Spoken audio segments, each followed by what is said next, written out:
그, 최근에, 이 유튜브 쪽에 보면 이제 많은, 뭐 어떻게 보면 긍정적 측면에서 보면은 그 우파를 지향하는, 분들이 이제 그 유튜브 쪽으로 많이 이제 자리를 잡아가고 있다고 저는 보고요. 예, 예. 뭐, 그건 상당히 뭐 의미는 있다고 봅니다. 예, 예. 다만, 이 과정이 이제 시간이 이제 흘러가면서 또 문재인 이 좌파 정권이 상당히 어떤 위기 국면을 맞으면서 그것은 지지율 이제 하락과도 연계되고 여러 가지 뭐 정치, 경제, 사회, 문화적으로 전체적으로 굉장히 이제 심각한 상황에 봉착하다 보니까 예. 이 기회를 틈타 가지고 이제 정치권에서 소위 그 위장 보수, 이 기회주의 보수 세력들이 이제 이 유튜브 쪽에 이제 그 끈을 대 가지고 예. 뭉치자 그런 얘기들은 이제 많이 흘러나오는 것 같아요. 예, 예. 저는 철저하게 그것은 정치꾼들의 하나의 그 꼼수에 다름 아니다 이렇게 판단을 하고요. 예. 우리가 그 최근에도 접하다시피 이제 김무성 같은 경우는 그 당시 탄핵은 불가피했다는 식으로 이제 논리를 펴고 있죠. 예, 예. 그리고 묻고 가자, 뭐 잊어버리자, 뭐 그렇게 합니다. 그리고 이 정치권의 일부 이제 그 애국 국민들께서도 이제 그 같이 뭉치자 이런 말씀하시는데 저는 뭉치자는 것에 대해서는 뭐 그건 나쁘지 않다고 봐요. 다만 우리가 반드시 잊지 말아야 될 것은 오늘날 이 대한민국의 이런 그 처절한 몰락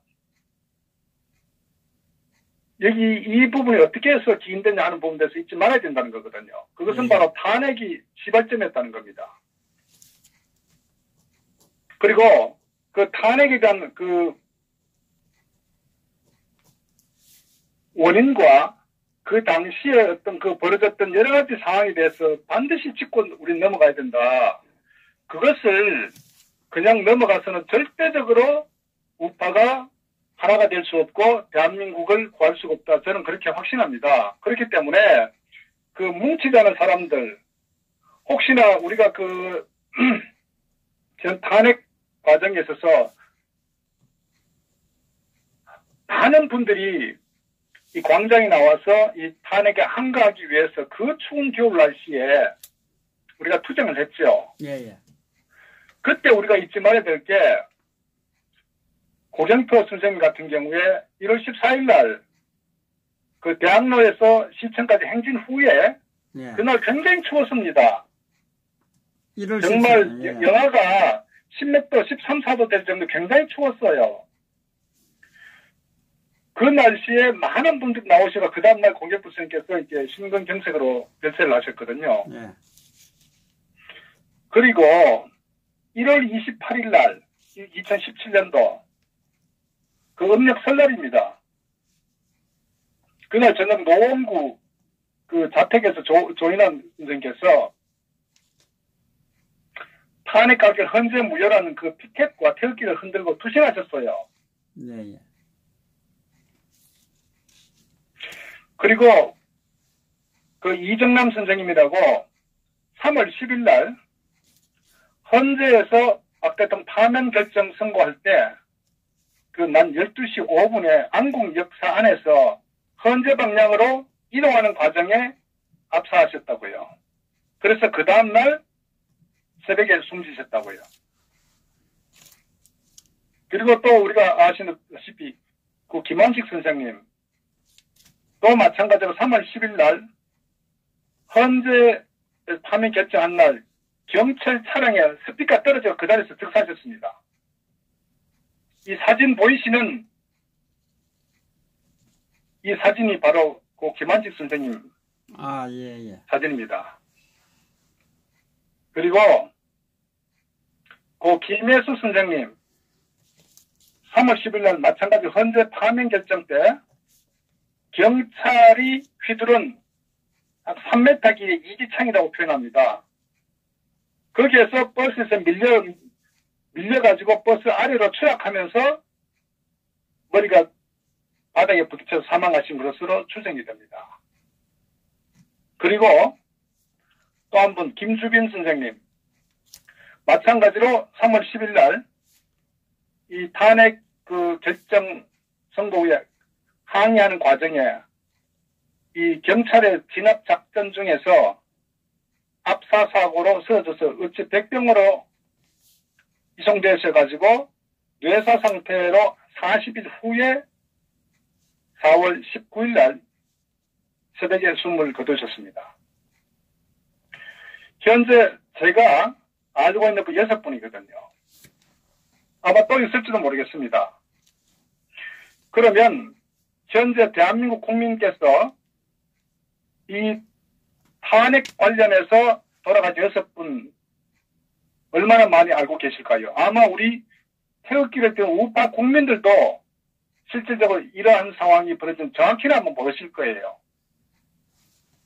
이것이 우리가 지난 탄핵 사건을 겪으면서 처절하게 투쟁하고 싸우고 민주주의를 위해서 자유를 위해서 법치를 위해서 정의를 위해서 우리가 투쟁하다가 우리 같은 동료 우리 동지들이 돌아가셨다고요. 예. 언론에서 얼마나 나왔습니까? 우리가 이분들 잊으면 안 된다고요. 제가 왜 이분들의 한 분 한 분을 다시 제가 말씀드리냐면은 뭉치자고 하고 탄핵을 덮고 가자 하는데 뭉치고 싶어도 덮고 싶어도 덮을 수가 없는 거예요. 그런데 이 탄핵의 주동 세력들 김무성, 유승민은 아무 일도 없었던 듯이 다시 정치 권력을 사유화하기 위해서 지금 정치적 술수를 부리고 있다고요. 그리고 거기에 아직도 부역하는 정치 세력들 그대로 존재하고 있습니다. 그리고 태극기를 드신 분들 마치 이게 지난 과거일처럼 많이들 잊어버리시는 것 같아요. 우리는 이 사건을 이 상황을 절대 잊어서는 안 돼요. 이 문제를 반드시 우리가 파헤치고 원점으로 돌려가지고 거기에 대한 책임을 반드시 물어야 됩니다. 그 책임 하에 그 토대 하에서 우리는 연합을 하든 뭉치든 이 좌파하고 싸우러 나가야 된다고요. 저는 이것이 바로 박 대통령의 명예를 회복하는 길이고 박 대통령을 구하는 출발이라고 저는 봅니다. 그래서 제가 말씀드린 부분은 이런 상황에 이 김무성과 유승민 그리고 그 부역자들 아직도 김성태, 김용태 이 작자들은 탄핵을 묶어가기 위해서 자한당 내에서 정치적 꼼수로 탄핵 찬성 세력들 중심으로 정치 세력을 재편하고자 하고 있다고요. 우리 애국 국민들, 특히 태극기 드신 국민들은 절대로 잊어버리면 안 된다고요. 제가 그걸 다시 한번 상기시키려고 이 사진을 제가 부탁드린 겁니다. 잊지 말자고요. 제가 하나 허 선생님 부탁드리고 싶은 것은 이 카트를요, 잘라가지고 좀 많이 유튜브에 인용되도록 했으면 좋겠어요. 왜?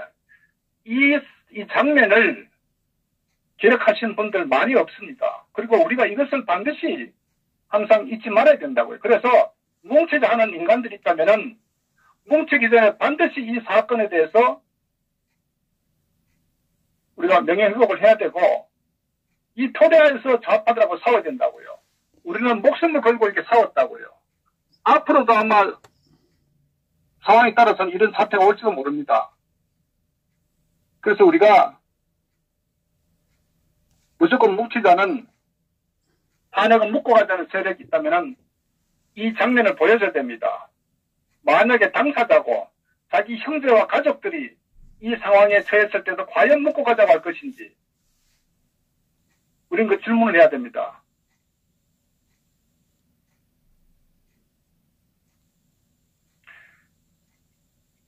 저도 이 사진을 보면서 항상 제가 간직하고 있습니다. 항상 간직하고 있고 혼란스러울 때는 항상 이 사진과 이 사진을 제가 항상 가지고 있는데 오늘은 제가 이 중국 열사분들의 저는 사실 한 4분 정도 인식하고 있었는데 제가 찾다 보니까 15분이 있으시더라고요. 아마 또 더 많은 분들이 있을 수도 있겠죠. 그리고 우리가 잊지 말아야 됩니다. 제가 그걸 오늘 좀 말씀드리고 싶었습니다. 네, 이상입니다. 예, 수고하셨습니다. 마음이 참 무겁습니다. 이분들이 이 불법 탄핵이 되지 않았으면 이분들이 돌아가시지 않았습니다. 자, 이 탄핵이 첫 단추가 잘못 끼면 모든 것이 잘못되듯이 대한민국 상도 이 불법 탄핵, 거짓, 이 촛불에 놀래서 지금 불법 탄핵 이거로 인해서 이 6분만이 아닙니다. 지금 많은 분들이 병원에 가시는 것으로 알고 있습니다. 자, 반드시 이 잘못된 이 불법 탄핵 이거에 우리는 이 모든 초점을 맞춰야 됩니다. 여기서부터 잘못되었기 때문에 그 탄핵에 찬성했던 탄핵의 부역자들은 반드시 우리는 보수 우파 세력에서 배척을 시켜야 됩니다. 저도 이날 경찰과